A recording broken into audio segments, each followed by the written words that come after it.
Pemirsa, terima kasih pian masih bersama kami. Berita selanjutnya Mahabarakan. Wakil rakyat di DPRD Banjarmasin menggelar rapat dengan menghadirkan instansi terkait.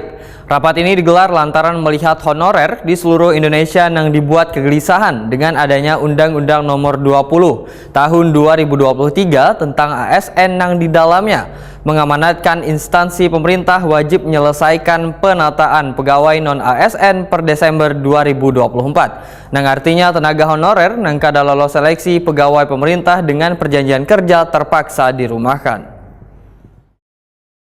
Honorer di seluruh Indonesia dibuat kegelisahan dengan adanya Undang-Undang Nomor 20 Tahun 2023 tentang ASN yang di dalamnya mengamanatkan instansi pemerintah wajib menyelesaikan penataan pegawai non-ASN per Desember 2024. Artinya tenaga honorer yang kada lolos seleksi pegawai pemerintah dengan perjanjian kerja terpaksa dirumahkan. Melihat adanya kegelisahan terkait adanya isu tentang kebijakan penghapusan tenaga honorer di tahun 2025, membuat wakil rakyat di DPRD Banjarmasin langsung menggelar rapat dengan menghadirkan instansi terkait. Ketua Komisi 1 DPRD Banjarmasin Aliansa akan diterima TV jelang tengah hari Rabu 7 Mei 2025 memandangkan bila isu tenaga honorer dirumahkan ternyata kada bujur karena setelah ditakunakan lawan instansi terkait kada kebijakan tersebut sehingga tenaga honorer dinilai aman atau kada kebijakan dirumahkan.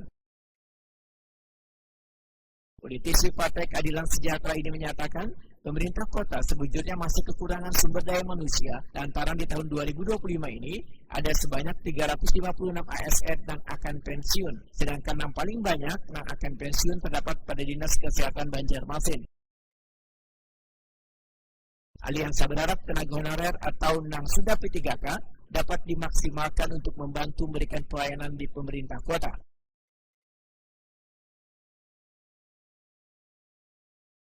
Harapan kita dengan honorer atau yang sudah P3K atau P3K separuh waktu itu yang dimaksimalkan lah, baik yang teknis maupun yang non teknis.